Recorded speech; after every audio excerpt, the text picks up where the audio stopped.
covering an awful lot of territory today. I told you just recently, at the top of the hour, about 35,000 deaths in Mexico in the last 4 years. Meanwhile, to put that into perspective, 35,000, that's the number killed in Korea during the Korean War. And there have only been 8,800 civilians that have been killed in the last 4 years in Afghanistan. That's a war zone.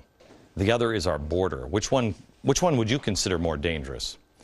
Our border is quickly becoming one of the most dangerous places on earth. Mexican drug cartels are now pushing up into the United States. They're visible in 230 American cities right now. No word from the DOJ on this one. They have no problem crossing our border. But as I just showed you, Americans who are trying to get passports legally to leave the country, they're facing a series of new questions that have Cass Sunstein's fingerprints all over them. It would make Jack Bauer cringe. Why don't you just put nipple clamps on Americans over this? The biggest crisis our nation has ever faced, however, isn't being caused by enemies outside of our country. It is being done from an enemy within. And that enemy is called the Fed. While the president tries to blame speculators for the insane gas prices that we're hitting, I want to show you and continue to beat the drum on why this is really happening. There are new charts I want to show you today. I want to thank Kevin Metters, who helped put this together. He has an article that I read last night, charting the course to $7 gas. It's a great article. Find it at glennbeck.com and see the charts for yourself. I want to show you the first chart. First chart is from the Federal Reserve Bank of St. Louis, so you know it's credible. It's from them. This is the adjusted monetary base. This means how many dollars are we printing? This is 1980. How many dollars are we printing? Here's the dot-com bubble. See this? Can you pull in on one of the cameras? Get in as close as you can and see this little teeny, closer than that, a little teeny bubble right here. See it? It just goes up and then it comes right back down. All right? Then you have this slow slope up. Now, let me show you. That's the little blip. That's the panic, the dot-com. Print more money. Interest rates from 6.5 down to 1%. There it is. But steady increase. And now let me show you what happens with TARP. Here's TARP. I believe this is actually the stimulus here. This first spike is TARP, and then it is stimulus package. Got it? Significant spike. Now, let's see what's happened since. This is how much money we have printed. Little blip with Alan Greenspan and the dot-com bubble. Little blip here again for September 11th. Look at this. TARP, stimulus, QE2. This is incredible. Now I want to show you what's called the excess reserves chart. This chart shows how much is in the repository institutions, how much money is in the bank, all right? See if you can see that this is 1960. So all these years, it's pretty flat. How much, for 50 years, how much money the banks have in reserve. They have this in reserve, and then they lend it out to people. But you'll never guess what happens right around 2008, 2009. Oh, here's September 11th. They load up on reserves. Here's TARP. They're holding on to it. Now, the banks are holding on to much more money, which brings us to today. Look how much money they have in reserve. When they say the banks have the money, they're right. The banks do have the money, but there's more to that story. You don't want them to release this money. You think inflation is bad now. So what are the banks doing? They're investing in treasuries and they're collecting the interest on it. They're making money. No debate now in Congress on whether or not to raise the debt ceiling. That's what they're talking about. No debate on this. But on the debt ceiling, yes. And Treasury Secretary Tim Geithner says it's ridiculous to have a debate on this. We're on track to hit our debt ceiling of $14.3 trillion by May 16th. We have a record deficit of more than $1 trillion. So let's take a look at this next chart, which tracks the federal deficit. Here it is, surplus or deficit. Got it? 1945. This is the war. Look at the deficit we were in. Here you come. Here's the Reagan period. Then we get into Clinton. And now we get into 2000. All right, here we go. Next. Oh, I'm sorry. This is Clinton. We come back out into Clinton. and we have actually a surplus. Then what happens? We go into the Bush years, come down here. Remember when this was bad? Go ahead. Next. This is Obama. Yeah, that's kind of bad. Suddenly, $400 billion deficit doesn't look so bad now, does it? And this next chart is the one you need to watch. This is the velocity of money. I didn't understand this 2-3 years ago. I remember being up in bed, actually pissed, because I was reading about the money supply, and I'm like, I'm never going to use this in my whole life. What am I going to use this for? Velocity is the key. Do you remember when I showed you the first chart where it showed the spike on how much money? The velocity is pretty low right now because banks aren't lending. It means the speed of which money is leaving.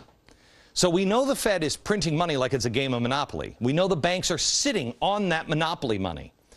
But you don't want that money to leave the bank and have any real velocity. Here's what happened in the 90s. We're putting our money back into our savings account for every dollar that is deposited. Of our money, it can be loaned out 9 to 10 more times by the banks. Look at the past decade. Here we are in decline. Now watch this. The homes start to come apart. Velocity is slow. Not a lot of money being lent out. You see a slight uptick in the past recent months. Good, right, wrong. When velocity spikes, it leads to more inflation. The more money that is available, the more the dollar is devalued. We must raise the interest rates to bring all of that money back from the first chart. Bring it back into the Fed. But that's going to hurt. I wonder if Ben Bernanke will be asked during his first press conference, not his. When I say his, I mean the Fed. The first press conference the Fed has had in 97 years. Something wicked this way comes. It's the destruction of your country. It is the biggest theft of freedom and money the world has ever seen. And it is being done by the Fed. And they're about to stand before you tomorrow in their first press conference in 97 years and say, we're just like you. No, they're not. They're not even governmental politicians. That is a private corporation. Why is no one on the left looking at this? Are you a parent that's fed up with what your kids are being taught at school? You are not alone, and you can take action. Attention parents, join our live studio audience this Thursday at 5 p.m. Your child's future depends on it. Email glennbecktics@gmail.com to come to the show in New York City.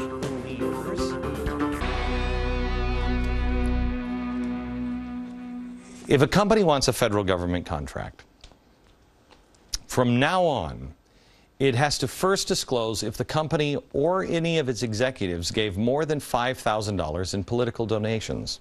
Now, this is being done by executive order by the president, and you'd ask yourself, well, I mean, why? So they can get those people up to the front of the line faster? It's being drafted in the White House now. White House Press Secretary Jake Carney has confirmed that the work is, happening for this executive order. Now, here's another chilling development along the same lines. We've learned from the Wall Street Journal that there's a government attempt to oust a longtime drug company chief executive.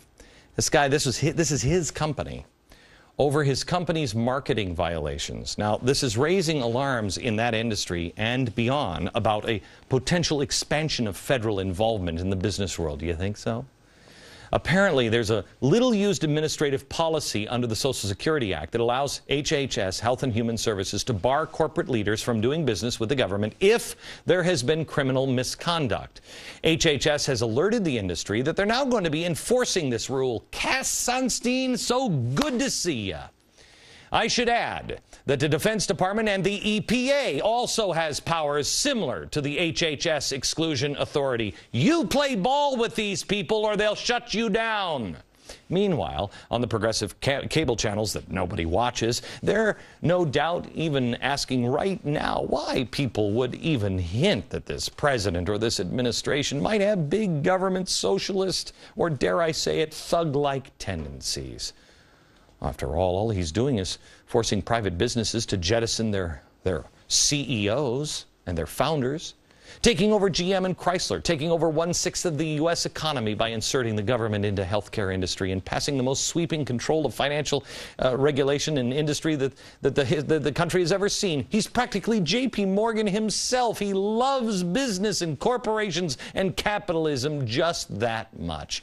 Except every action he takes tells us something different. And by the way, he'd also like you to know that he loves information. He just has a problem with some people like me that make it confusing for you. So they're also doing their best to shut down anyone who would confuse you with information that might be a little different than theirs. What a country.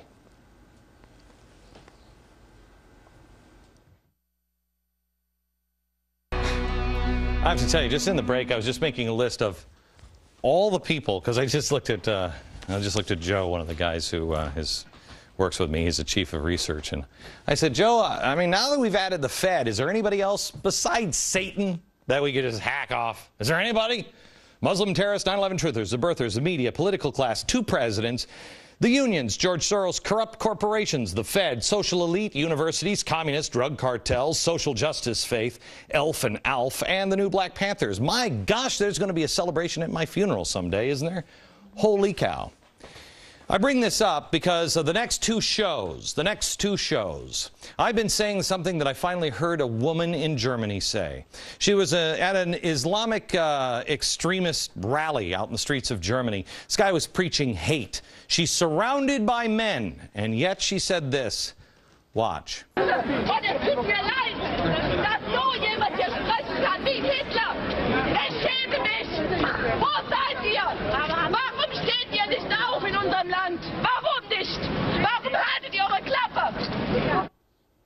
Why are you keeping your mouths shut?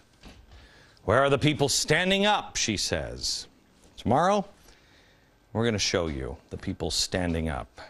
Tomorrow, and from here on out. Courage. Courage. Don't miss it.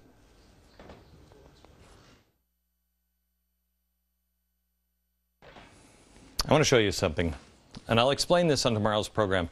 Please watch tomorrow's program. George Washington, Constitutional Convention. The phrase that is over this in this painting is the answer that we seek. I'll begin to show these things to you tomorrow from New York. Good night, America.